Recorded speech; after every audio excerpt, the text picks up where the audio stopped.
দর্শক, সালাম স্টিল ভোটের গাড়ি নিয়ে সহকর্মী মিজান শাহজাহান আছেন মানিকগঞ্জের সিংগাইরে। তিনি জানাচ্ছেন সেখানকার নির্বাচনী হালচাল। সালাম স্টিল ভোটের গাড়ি নিয়ে আমরা এখন আছি মানিকগঞ্জের সিংগাইরে। মানিকগঞ্জের সিংগাইর, হরিরামপুর ও সদরের একাংশ নিয়ে সংসদীয় আসন মানিকগঞ্জ 2 গঠিত। এই আসনে বিএনপির মনোনয়ন পেয়েছে ইঞ্জিনিয়ার মাইনুল ইসলাম শান্ত, আর অপরদিকে এখানে 10 দলীয় জোটের প্রার্থী হিসাবে রয়েছেন মোহাম্মদ সালাউদ্দিন, তিনি খেলাফত মজলিসের প্রার্থী।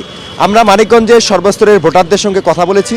তারা যেটি বলছেন যে এই মানিকগঞ্জ ঢাকার শহরের একদম পাশে হওয়া সত্ত্বেও এখানে শিল্প কারখানা গড়ে ওঠেনি, যেমনটি গাজীপুরে বা নরসিংদী নারায়ণগঞ্জে গড়ে উঠেছে। তাই এখানকার ভোটাররা বলছেন আগামীতে যিনি সংসদ সদস্য নির্বাচিত হবেন তাকে প্রতিশ্রুতি দিতে হবে যেন শিল্প নগরী হিসাবে মানিকগঞ্জকে গড়ে তোলা হয়, এখানে যেন পর্যাপ্ত কর্মসংস্থানের ব্যবস্থা করা হয়। আমি একটি বিষয় জানিয়ে রাখি যে মানিকগঞ্জের যে 3টি সংসদীয় আসন রয়েছে সেখানে বিএনপির 3টি আসনে প্রার্থী রয়েছেন, তবে 3টি আসনে জামাতের প্রার্থী নেই। 3টি আসনে তাদের শরিক 10 দলীয় জোটের শরিককে ছেড়ে দেওয়া হয়েছে।